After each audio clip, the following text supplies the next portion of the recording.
NEET के बाद सिर्फ एमबीबीएस ही ऑप्शन नहीं होता। अगर आपका आर्मी में ऑफिसर बनना चाहते हो और एक सिक्योर गवर्नमेंट जॉब चाहते हो, तो सबसे अच्छी अपॉर्चुनिटी है दैट इज योर एमएनएस, जिसका फुल फॉर्म होता है मिलिट्री नर्सिंग सर्विस, जिसके बारे में 90% स्टूडेंट को पता नहीं होता है। आज हम इस वीडियो में बात करेंगे that is for the MNS, इसकी प्रोसीजर क्या है मैम, इसकी सिलेक्शन क्या होता है मैम, इसकी एलिजिबिलिटी क्राइटेरिया कैसे होती है ma'am, and the syllabus, pattern, salary, each and everything. So welcome और welcome back to my channel that is Fatafat focus. So let's start our video, है ना। तो सबसे पहले जो बात है मैम कि एमएनएस क्या है, that is your military nursing service, है ना। जब आप, ये हमारी है फॉर द नीट स्टूडेंट जिन्होंने इस बार नीट का एग्जाम दे रहे हो, and specially for the girls student, मतलब इसमें सिर्फ और सिर्फ हमारी गर्ल्स कैंडिडेट ही एलिजिबल हैं, and this is your prestigious job ever in are Indian government sector, है ना। जो कि आप इसमें नर्स भी बनते हो, इसके साथ साथ आप आर्मी सेक्टर में एज अ ल्यूटेंट वर्क कर रहे होते हो बेसिकली, है ना। एंड इसमें आपको प्रॉपर रैंक दी जाते हैं, प्रॉपर कैडेट दिए जाते हैं, एंड इसमें आपकी जो सैलरी है 1 लाख प्लस होती है from the starting, from the initial, है ना। एंड इसकी जो एजुकेशन है वो बेसिकली आपकी 4 इयर्स की बीएससी नर्सिंग कराई जाती है, वो भी हमारे आर्म फोर्सेस मेडिकल कॉलेज में, जिसमें आपको एक भी रुपए खर्च करने की जरूरत नहीं है। जी, सही सुना आपने, है ना। क्योंकि इसके बाद अगर आपने एमएनएस में सिलेक्शन हो जाता है आपका, तो आपका इसमें एक रुपया भी खर्च नहीं होता है, सब कुछ गवर्नमेंट के द्वारा फंडेड होता है ना। So first of all ma'am, इसकी प्रोसीजर क्या रहने वाले हैं मैम, है ना। सबसे मोस्ट इंपॉर्टेंट क्वेश्चन, है ना। जो सबसे पहले आपको नीट का एग्जाम क्वालिफाई करना होगा विथ योर गुड मार्क्स, है ना। सिर्फ और सिर्फ आपको नीट क्वालिफाई नहीं बल्कि एक अच्छा स्कोर करना पड़ेगा इन योर नीट। अगर मैं इसके कट ऑफ की बातें करूं, है ना, first of all I tell about the procedure, है ना। सबसे पहले आपका नीट एग्जाम होगा, that is on the 3rd May को, हमारा फर्स्ट वीक ऑफ मई को, दैट इज हमारा संडे को। एंड उसके बाद आपका नीट का रिजल्ट निकलेगा, है ना। उसमें आपको नीट क्वालिफाई करना होगा विद गुड मार्क्स। अगर मैं इसके कट ऑफ की बातें करूं, है ना, आपको नीट का एग्जाम देना पड़ेगा, आपका रिजल्ट निकलेगा, उसके बाद आपको एमएनएस के रजिस्ट्रेशन फॉर्म अप्लाई करना पड़ेगा, है ना। That is from the joinindianarmy.nic.in।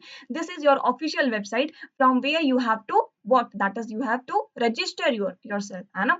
And उसके बाद on the basis of your NEET marks बच्चों को शॉर्टलिस्ट किया जाता है, लाइक 3000 to 4000 बच्चों को शॉर्टलिस्ट किया जाता है, जिन्होंने की अपने नीट के मार्क्स के स्कोर के बेसिस पे उनको शॉर्टलिस्ट किया जाता है। अगर मैं बातें करूं मैम कि हमारा बेसिकली इसका कट ऑफ क्या रहता है मैम, तो देखो पेपर कितना हार्ड हो टफ हो ये डिसाइड करता ही है, बट सबसे इंपॉर्टेंट फैक्टर है दैट इज, अगर मैं इसके सेफ स्कोर की बातें करूं, दैट इज अराउंड योर 500।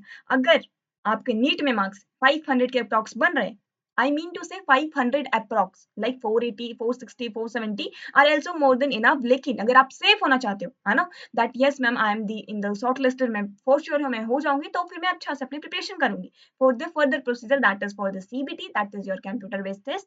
इसके बाद आपका पर्सनल इंटरव्यू होता है, and after that your medical checkup will be head, जो कि हमारी आर्मी मेडिकल के स्टैंडर्ड को आप मीट अप करना चाहिए, ठीक है। So this is the whole procedure of your MNS, ठीक है। चलो फिर लेट्स स्टार्ट द प्रोसीजर, है ना। एंड इसके बाद अगर मैं बात करूँ इसकी एलिजिबिलिटी क्राइटेरिया क्या है मैम, मतलब इसमें कौन कौन एलिजिबल है ना। तो सबसे पहले आपकी बेसिक रिक्वायरमेंट है, आप एक गर्ल्स कैंडिडेट होनी चाहिए, मतलब सिर्फ और सिर्फ इसमें girls are eligible for this. And उसके बाद इसमें आप अनमैरिड होने चाहिए, है ना, शादीशुदा औरतें इसमें नहीं है हमारी, है ना, those are not eligible for this exam.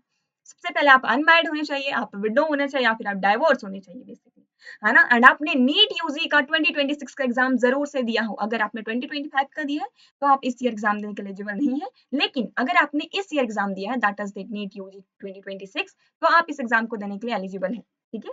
And अगर मैं बात करूँ इसकी एज एंड फिजिकल क्राइटेरिया क्या है ma'am, that is the age is from the 17 to 25, मतलब अगर आपका उम्र फ्रॉम द 17 या फिर 25 के बीच में हो, तो आप इस एग्जाम को देने के लिए एलिजिबल हो जाते हैं, है ना। और मैम इसकी हाइट कितनी रिक्वायरमेंट है ना। तो यस, अगर आपकी हाइट 152 सेंटीमीटर है, एंड कुछ नॉर्थ ईस्ट वाले रीजन के लिए थोड़ी सी रिजर्वेशन है, लाइक अगर आपका हाइट 147 सेंटीमीटर है तो भी आप एलिजिबल हो जाते हैं, है ना।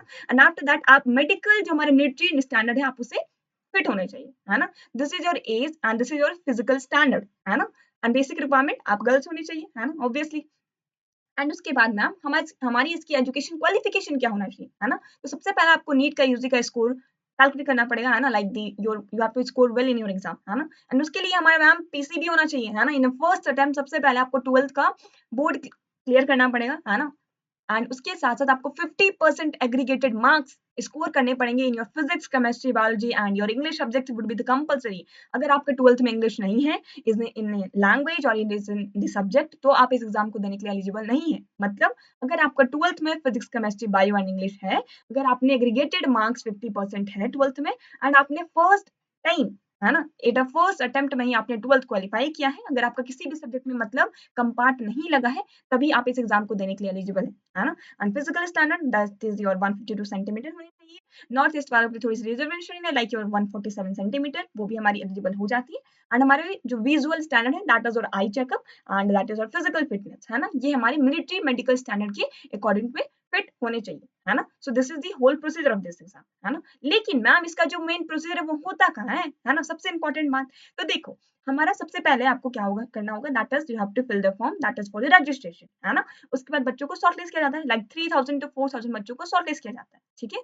उन बच्चों को बुलाया जाता है कहाँ पे, हमारे सीबीटी का एग्जाम देने के लिए, इंटरव्यू का एग्जाम देने के लिए, आंडी हमारे मेडिकल देने के लिए। तो वो आपको दिल्ली में बुलाया जाता है। इसका जो एग्जाम है मेनली आपके दिल्ली में होता है, एंड इसमें आपके जितने भी खर्च होंगे वो आपको खुद से फंड करना पड़ेगा, है ना। इसमें आपको गवर्नमेंट कुछ भी फंड नहीं करती है। मतलब वहां पे रहने की जो 2-3 दिन का प्रोसीजर होता है, उसमें उस टाइम पे रहने की, खाने की, पीने की, सब कुछ आपको खुद से व्यवस्था करनी पड़ेगी, है ना। तो be prepare for that as well, ठीक है।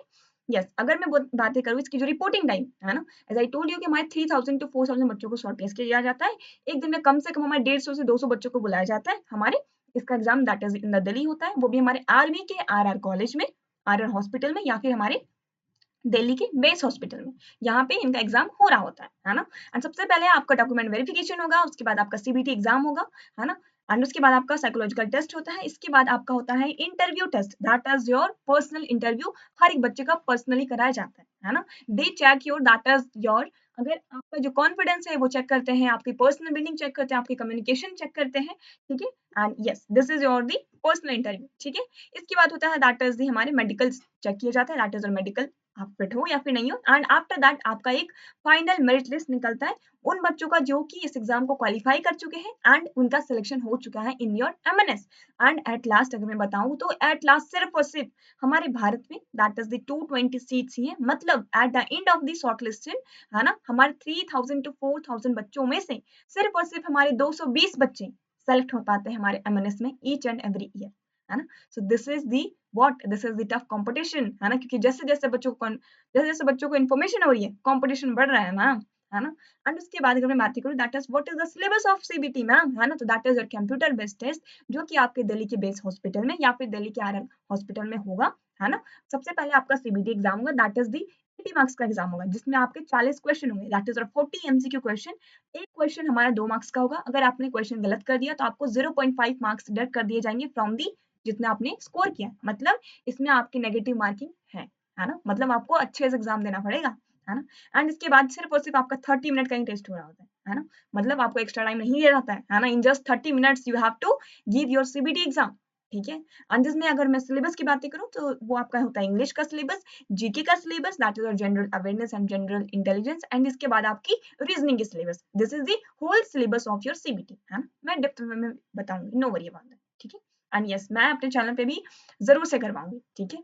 मैं सीबीटी का सिलेबस मैं यहाँ पे करवाऊंगी या फिर मैं इसके लिए कुछ व्यवस्था करती हूँ, ठीक है। So no worry about that, about, है ना, कि मैम हमारा सीबीटी कैसे क्लियर होगा मैम, है ना। बट हाँ, इंटरव्यू के लिए you have to like proper communicate करना पड़ेगा, है ना, अपने आप को रिप्रेजेंट करना होगा। तो उसके लिए आप लोग फिर देखो, है ना, या फिर मैं देखती हूँ कुछ, ठीक है। एंड देखो, इसमें जो हमारा सीबीटी का सिलेबस है, सबसे पहले आपका जनरल इंग्लिश होगा, दैट इज ग्रामर जो होते हैं हमारे। इसके बाद हमारे सिनोनिम्स, एंटोनिम्स होंगे, आपके इडियम्स एंड फ्रेजेस होंगे, आपके स्पोर्टिंग एरिया से क्वेश्चन बन सकते हैं, है ना। ये हमारा बेसिक सा क्वेश्चन होता है, लेकिन हाँ, इसका भी पेपर बनता है, ठीक है। एंड इसके बाद होता है दैट इज जनरल इंटेलिजेंस, जिसमें आपके कोडिंग डिकोडिंग चैप्टर, मतलब रीजनिंग का सिलेबस है, blood relation, number series, logical reasoning pattern, है ना। इनसे हमारे 4 से 5 क्वेश्चन, अगर कहो तो 10-15 क्वेश्चन हमारे इनसे होते हैं। एंड आफ्टर दैट आपके 10-15 question from the that is the current affairs, that is your latest defence news, जो कि हमारे एनवायरमेंट में चल रहा है ना। And yes, as you can see, है ना, अभी भी युद्ध चल रहा है हमारा, है ना।